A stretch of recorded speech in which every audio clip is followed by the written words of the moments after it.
Ako po yung ako po yung bunso sa amin. Una po nagpapasalamat ako sa Panginoon sa araw na ito na tayo ay narito. Magpapasalamat sa Kanya sa lahat ng biyaya at mga pagpapalang pinagkaloob niya sa atin sa loob ng isang taon. Salamat po sa Panginoon sa buong isang taon na nagdaan na ayos ang iglesia, patuloy na lumalago, patuloy na nadadagdagan, at patuloy pa rin na may napabautismuhan. Amen. Salamat sa Panginoon sa biyayang yon na talagang siya ay napakalapit dito sa ating iglesia, sa God is Able.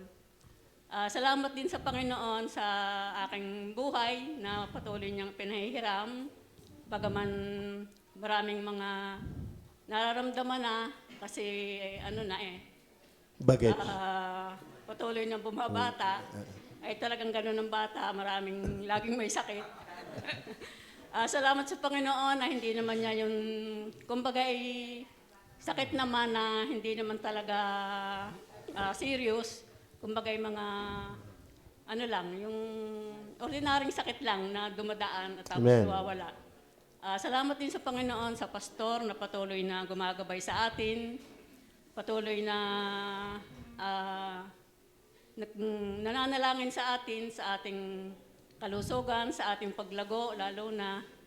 At blessing po kayo, Pastor, sa amin, sa aming pamilya. Salamat po. At nawa ay biyayaan pa kayo ng Panginoon ng mahabang buhay para patuloy kayong maging blessing sa iglesia. At ganun din sa inyong pamilya,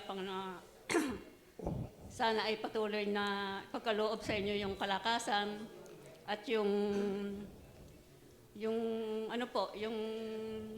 para sa inyong mga pinagdadaanan, maraming sa mga nagdaang araw, maraming umuusig. Nawa ay yun ay bigyan ng Panginoon ng courage at yung tatag ng kalooban. At salamat din sa Panginoon sa aking mga anak na patuloy na sumusuporta. Sila yung aming buhay. Pag wala sila, wala na kaming buhay. Salamat na patuloy silang binibigyan ng Panginoon ng kalakasan, ng katawan, sa kanilang trabaho, patuloy na lumalago.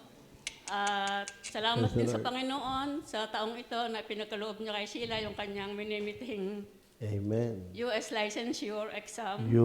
Na siya ay nakapasa nga. Na marami sa mga nursing student talagang gustong-gustong maipasa yon. Napakahirap kasi ng exam na yon. At salamat na yun ay pinagkaloob kay Sheila. At nawa ay biyayaan siya ng patuloy pang katatagan at mga hamon pa sa buhay. Silang tatlo nawa ay makatagpo na ng makatagpo na ng katahimikan. Salamat po sa Panginoon. Amen.